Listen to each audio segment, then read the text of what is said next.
सुबह का वक्त था। मदीना की फिजाओं में सुकून था। मस्जिद में सफ़ें लग चुकी थीं, लेकिन किसी को अंदाजा नहीं था कि आज का दिन इस्लामिक तारीख का सबसे हिला देने वाला दिन बन जाएगा।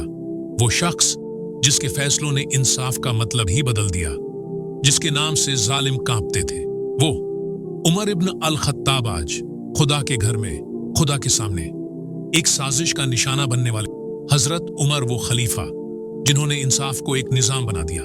उनके द्वार में जमीन पर अमन था और इंसाफ इतना कि अगर एक कुत्ता भी भूखा मर जाए तो उमर से सवाल होता था। उन्होंने दौलत नहीं, ईमान बांटा, ताकत नहीं, इंसाफ बनाया। मगर हर सच की तरह उनका सच भी कई दुश्मनों को चुभने लगा था, और वो दुश्मन अंधेरे में एक खतरनाक प्लान बना रहे थे। फज्र का वक्त था। मस्जिद में खामोशी थी, सफ़ें लग चुकी थीं। हजरत उमर ने अल्लाहु अकबर कहा और नमाज शुरू हुई। लेकिन सफ के बीच में एक चेहरा था, दिखने में आम मगर दिल में जहर भरा हुआ। उसके कपड़ों के नीचे छिपा था एक खंजर, और इरादा सिर्फ एक, उमर इब्न अल खत्ताब को इस दुनिया से मिटा देना। जब हजरत उमर ने रुकू किया, उसी वक्त पीछे से खंजर चला। पहला वार, फिर दूसरा, फिर तीसरा। 6 वारों तक हजरत उमर का जिस्म लहू से भीग गया, लेकिन उनकी जुबान पर सिर्फ एक बात थी, लोगों, नमाज पूरी करो। जिस्म जख्मी था मगर ईमान पहाड़ों से भी मजबूत। उन्होंने कहा, अगर मेरी मौत लिखी जा चुकी है तो खुदा की रजा में खुशी है। मस्जिद में अफरा तफरी मच गई थी, लेकिन हजरत उमर की फिक्र सिर्फ एक थी, नमाज।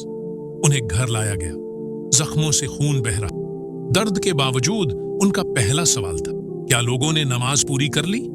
जब जवाब मिला, हाँ, खलीफा ए रसूल, नमाज मुकम्मल हो गई, तो उन्होंने मुस्कुराकर कहा, अल्हम्दुलिल्लाह। फिर उन्होंने अपने बेटे अब्दुल्लाह से कहा, मुझे नबी सल्लल्लाहु अलैहि वसल्लम और अबू बकर के पास दफन करना, लेकिन पहले आयशा से इजाजत लेना। हजरत आयशा ने आंसुओं के साथ कहा, वो जगह मैंने अपने लिए रखी थी, लेकिन उमर मेरे लिए अजीज है। और यूं दुनिया के सबसे आदिल हुक्मरान को नबी सल्लल्लाहु अलैहि वसल्लम के कदमों के पास आराम मिल गया। जब हजरत उमर की रूह जिस्म से जुदा हुई, मदीना का आसमान गूंज उठा। एक दौर खत्म हुआ, मगर इंसाफ की रोशनी हमेशा के लिए जिंदा हो गई। वो हजरत उमर जिन्होंने दुनिया को सिखाया कि ताकत तलवार से नहीं, सच्चाई से होती है। आज भी जब कोई हुक्मरान इंसाफ करता है तो हवा में कहीं ना कहीं वो आवाज गूंजती है, ये उमर का दौर है। हजरत उमर वो शख्स जिनकी मौत भी एक मिसाल बन गई।